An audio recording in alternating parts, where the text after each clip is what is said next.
Iran italipuliwa juu ya uso wa dunia ikiwa itazishambulia meli za Marekani zinazofanya kazi katika mlango wa bahari wa Hormuz na Ghuba chini ya kampeni ya Rais wa Marekani Donald Trump ya kusindikiza meli za mafuta, anasema Rais wa Marekani Donald Trump. Siku ya Marekani Bwana Trump ameonya dhidi ya kushambulia meli za Marekani akisema wapatanishi wa Iran wanabadilika zaidi kuliko zamani. Trump amesema jeshi lake katika eneo hilo la Mashariki ya Kati, endapo meli zao zitashambuliwa, basi ataamuru juu ya kile alichokiita Project Freedom. Huu ni mpango ambao Rais wa Marekani aliutangaza Jumapili akisema kuanzia jana Jumatatu atatoa maelekezo kwa jeshi la CENTCOM kusindikiza meli zote za mafuta zilizopo katika eneo hilo la Mashariki ya Kati ambazo zimezuiwa na wa Iran. Iran italipuliwa juu ya uso wa dunia ikiwa itashambulia meli za Marekani zinazofanya kazi katika mlango bahari wa Hormuz kupitia Project Freedom ya Rais Donald Trump, Bwana Trump amesema, huku akitaka Korea Kusini kuungana na ujumbe wa Marekani katika njia hiyo muhimu ya maji. Nilizungumza na Rais Trump kwa dakika 20 kuhusu hali ilivyo Iran. Alizungumzia kuhusu Project Freedom na jitihada za Marekani za kuongoza meli kwenye mlango bahari wa Hormuz, akitoa onyo jipya kwa utawala wa Iran, akisema ikiwa wa Iran watajaribu kulenga meli za Marekani katika eneo hili, wanapaswa kupeperushwa kutoka katika uso wa dunia. Training Su kupitia Fox News alisema siku ya jana Jumatatu.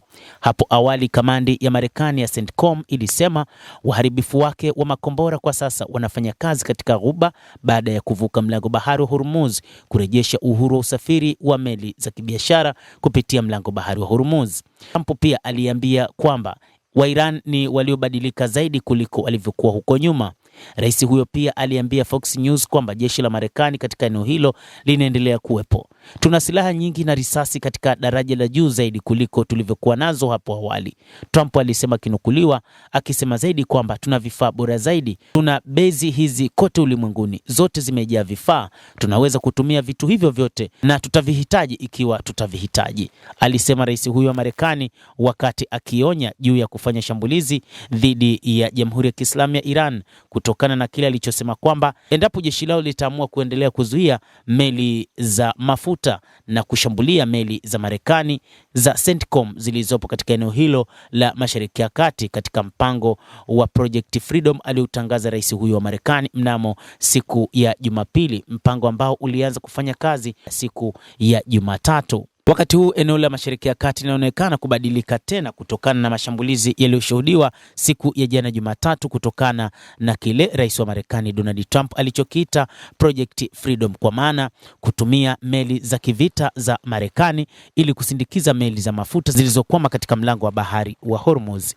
Wito kwa Korea Kusini kuhusika katika chapisho kwenye mtandao wake wa kijamii wa Truth Social, Trump alibainisha kuwa Iran imelenga meli kutoka mataifa yenye uhusiano na Marekani yanayohusika na trafiki za baharini, hasa kiangazia tukio lililohusisha meli ya mizigo ya Korea ya Kusini. Labda ni wakati wa Korea Kusini kuja na kujiunga na misheni, alisema, na kuongeza kuwa kando na meli hii hakuna uharibifu mwingine ulioripotiwa katika mkondo huo.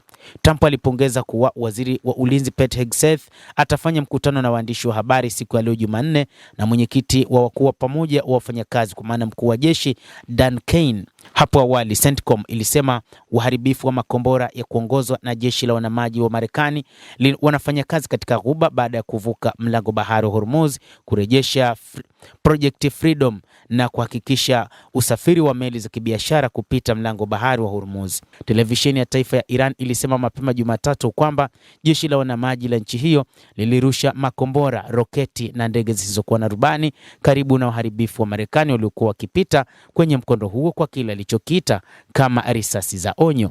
Marekani ilidai ilidungua makombora mengi ya Iran na ndege zisizokuwa na rubani zilizorusha meli za kijeshi za wanamaji wa Marekani na za kibiashara na kuharibu boti 6 ndogo za Tehran. Endelea kutufuatilia mtazamaji, lakini ni kusihi usisahau kulike, usisahau kucomment, kadhalika usisahau kusubscribe channel yetu hii ili upate habari hizi kwa mapana kupitia hapa The World News. Jina langu ni Adam Hussein. Endelea kuwa nasi wakati wote, endelea kutufuatilia uyajue mengi yanayojiri katika ulimwengu.